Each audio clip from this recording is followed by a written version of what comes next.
विद्यार्थियों, आपका प्रश्नावली 7.3 निर्देशांक ज्यामिति अध्याय 7। तो प्यारे विद्यार्थियों, आज हम करते हैं इसका सातवें अध्याय का यानी 7.3 प्रश्नावली का पहला सवाल। उस त्रिभुज का क्षेत्रफल ज्ञात कीजिए जिसके शीर्ष 2,3 -1,0 और 2,-4। पहला भाग करते हैं इसका पहली बारी में। तो सबसे पहले प्यारे विद्यार्थियों, हमें इसको हल करने से पहले इसके बारे में कुछ समझ लेना चाहिए आपको। सबसे पहले तो आपको पता होना चाहिए, इसके लिए हम एक नया जो त्रिभुज का क्षेत्रफल ज्ञात करना है।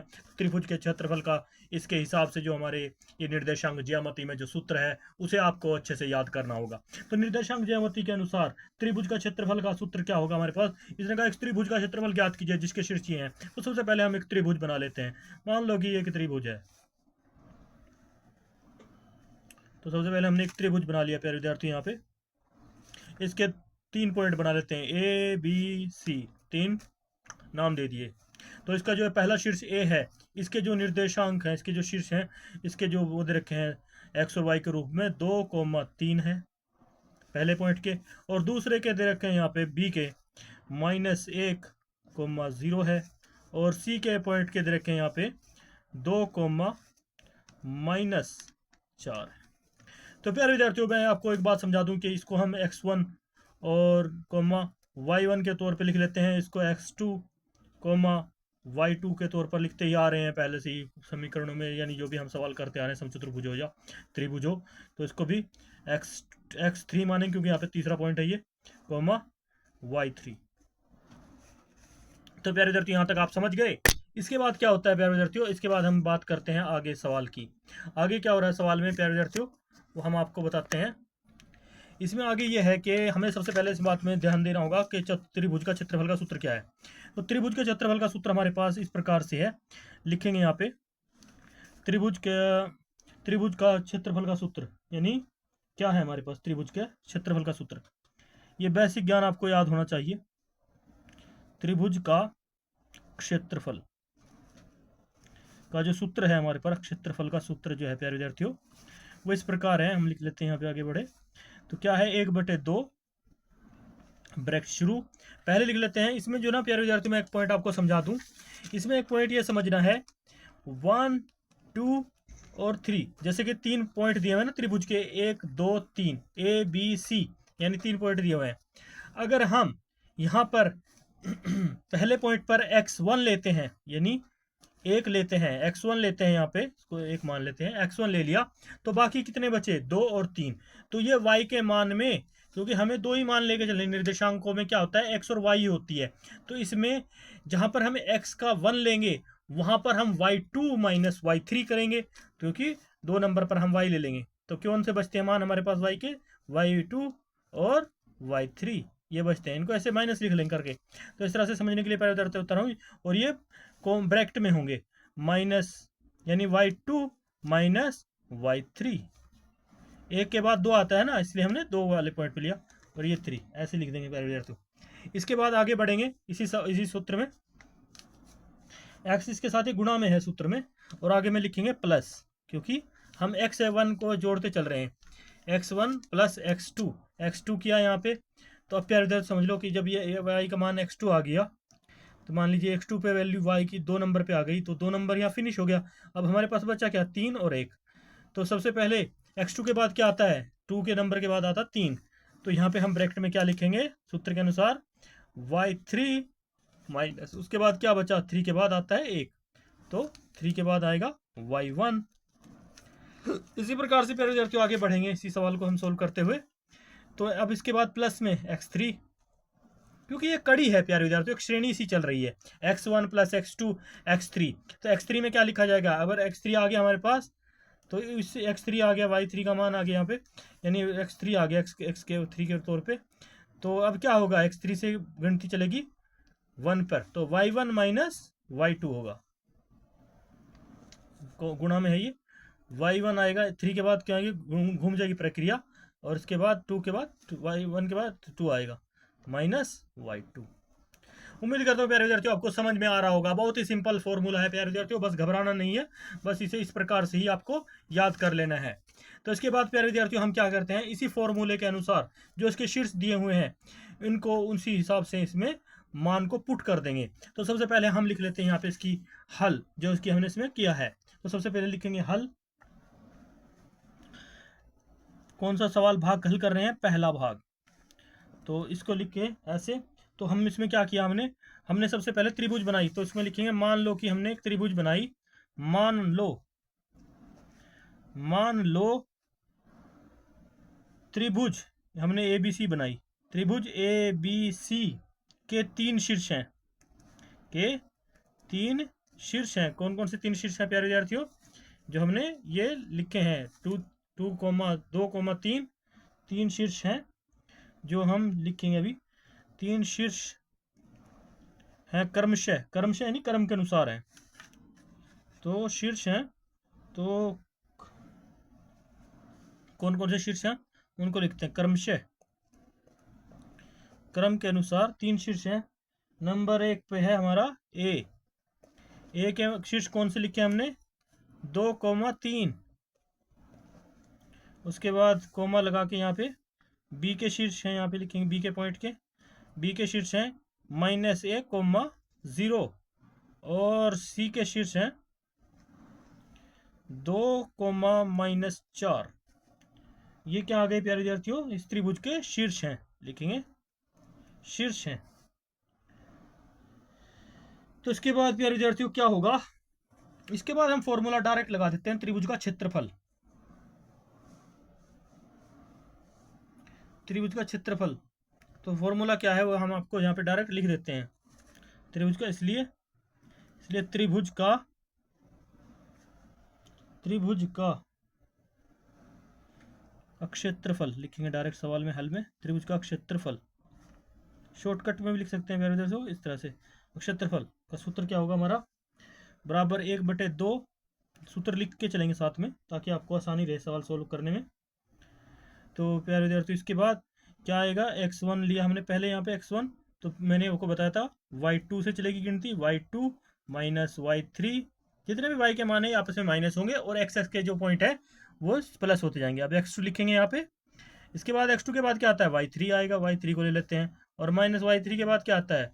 2 तो ऑलरेडी आ रहा है हमारे पास, तो y1। इसके बाद प्लस x3 ले लेंगे यहाँ पे। ये प्यारे विद्यार्थियों भूलना नहीं है, हम अपने इस x1 और x2 x3 भी चलेंगे साथ साथ, और y1 y2 भी साथ साथ, और y3 चलते रहेंगे। तो अब क्या होगा? x3 क्या पॉइंट आ गया, तो क्या बचा आगे?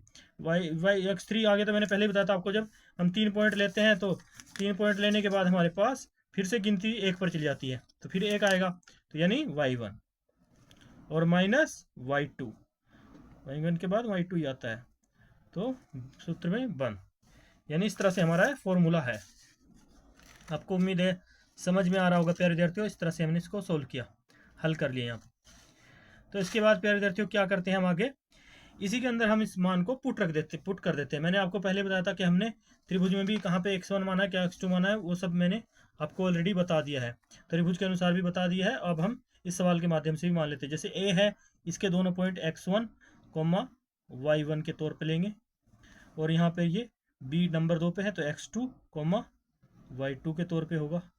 और इसी प्रकार से c तीसरा पॉइंट है, तो इसको हम x3, y3 के तौर पे लेंगे। बाकी सूत्र के अनुसार इसको सॉल्व कर देंगे, हल कर देंगे।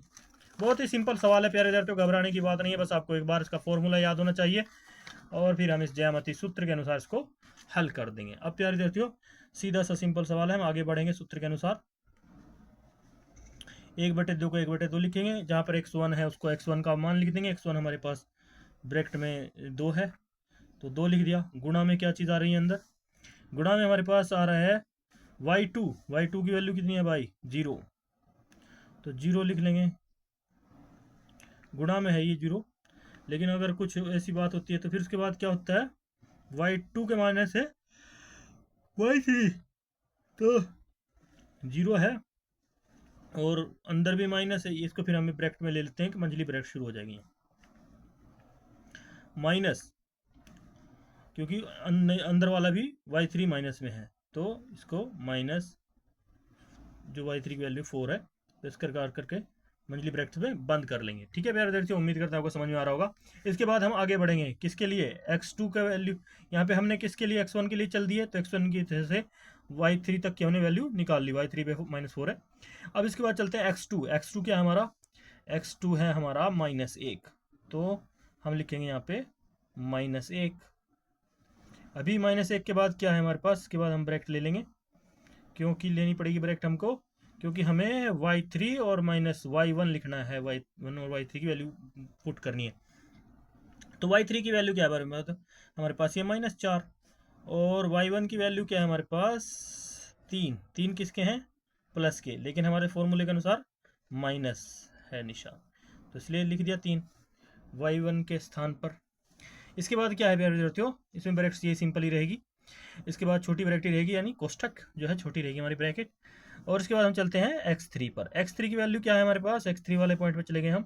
x3 पर हमारे पास वैल्यू है यहाँ पे, x3 के लिए हमारे पास क्या है प्यारे विद्यार्थियों, -4 हैं, सॉरी यहाँ पे ऑलरेडी 4 दिए हुए हैं, तो इसको हम पहले -4 ऐसे करके लिख लेते हैं, प्लस का निशान होता था हमारे बीच में, इसको ऐसे लिख लिया हमने -4, और साथ में ये -4 है, तो ये प्लस का निशान था, बीच में होना चाहिए था, लेकिन एक्स वन यहाँ पे माइनस की वैल्यू ऑलरेडी आ रही है, इसलिए ऐसे ही लिख लेंगे x3 की वैल्यू। उसके बाद y1 की वैल्यू क्या है हमारे पास, y1 हमारा है 2, तो 2 जो है उसको भी ब्रैकेट में ले लेंगे 2, क्योंकि गुणा में है इसके, और y1 प्लस माइनस, हाँ सॉरी y2 है, y2 की वैल्यू क्या है 0, ये ऐसे ही आ जाएगा। इसके बाद हमारी ब्रैकेट कंप्लीट बंद। तो यहाँ तक आ गया प्यारे विद्यार्थियों समझ में, उम्मीद करता हूँ आपको अच्छे से समझ में आया होगा। इसके बाद प्यारे विद्यार्थियों हम आगे बढ़ते हैं, 1/2, अब 2 और 0 यहाँ पे अंदर क्या है, गुणा है ये, तो सबसे पहले इसे ब्रैकेट कर लेंगे 2, ऐसे ही चलते रहेंगे प्यारे विद्यार्थियों आगे। अब इसको सोल्व करेंगे, यहाँ 0 अंदर है, ये 0 बाहर है, तो 0 ये माइनस और -0 गुणा में है, तो क्या हो जाएगा ब्रैकेट में 0 + 4 होगा प्यारे विद्यार्थियों, प्लस का निशान हो जाएगा यहाँ पे, तो ये मंझली ब्रैकेट हट जाएगी, छोटी ब्रैकेट रह जाएगी। इसके बाद -1 को ऐसे ही लिख लेंगे डायरेक्ट, क्योंकि x1 का मान हमने यहाँ पे क्या लिखा था, x1 का मान, x2 का मान सॉरी -1 था, तो इसको -1 को ऐसे लिख लिया हमने। अब इसके बाद जो हमारे पास ये 4 है, इनके आपस में क्या होगी, गुणा में है ये भी -4 है और ये -3 है, तो माइनस और माइनस की जब अंक एक समान हो तो आपस में जुड़ जाते हैं, तो माइनस के 7 हो जाएंगे प्यारे विद्यार्थियों। इसके बाद यहाँ प्लस के निशान था, तो गुणा में प्लस का ही है, और ये -2 है 0, तो 2 होंगे, तो ये -4, यहाँ पे होगा -4, क्योंकि प्लस और माइनस रहता है, 2 है, तो 2 में से 0 घटाएंगे 0 ही रहेगी, तो गुणा में 2 हो जाएंगे, और ब्रैकेट बंद। तो प्यारे विद्यार्थियों उम्मीद करते हैं आपको समझ में आ रहा होगा यहाँ तक, हम जब बढ़ रहे हैं सवाल की तरफ आगे। उसके बाद प्यारे विद्यार्थियों क्या होता है, यहाँ पे 1/2 लिखेंगे। अब इनको आगे सोल्व कर लेते हैं, 2 और ये 0 + 4 किया, ये आपस में गुणा है, तो गुणा में आ जाएंगे हमारे 4। उसके बाद माइनस के 1 है और माइनस के 7 है, आपस में गुणा हुए तो क्या हो गई है, यहाँ पे गुणा होने पर तो ये माइनस के प्लस के 7 हो जाएंगे। उसके बाद माइनस और गुणा और -7 एकदम साथ ही हो जाते हैं, प्लस के गुणा में माइनस माइनस जुड़ जाते हैं, और यहाँ पे बचेंगे 4 दूनी 8, माइनस के गुणा करने पर 8 आएंगे। तो फिर तो उम्मीद करते हैं आपको यहाँ तक समझ में आ रहा होगा सवाल, तो यहाँ तक आपको समझ में आया होगा। नहीं प्यारे विद्यार्थी, हमने गलती कर दी कि यहाँ पे y3 का मान जो है 2 y3 ना y1 था ना मेरे प्यारे विद्यार्थी, यहाँ पे हमने कुछ गलती कर दी लग रहा है। y1 की वैल्यू 3 थी, सॉरी हमने यहाँ पे 2 लिख दिया, तो गलती हुई है प्यारे विद्यार्थियों। ये छोटी मोटी गलतियाँ हो जाती हैं प्यारे विद्यार्थियों, मैं उम्मीद करता हूँ आप ध्यान से करें अपने सवालों को। तो y3 की वैल्यू जो है y1 - y2 था, y2 की वैल्यू क्या है 0, तो 3 - 0 था, तो यहाँ पे हमारा 3 आएगा, सॉरी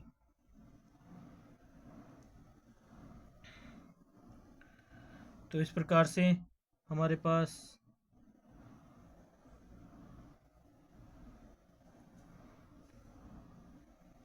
ये माइनस और माइनस, ये तो प्लस के 7 1 7 4 3 7 हो गए, प्लस के 7 आई,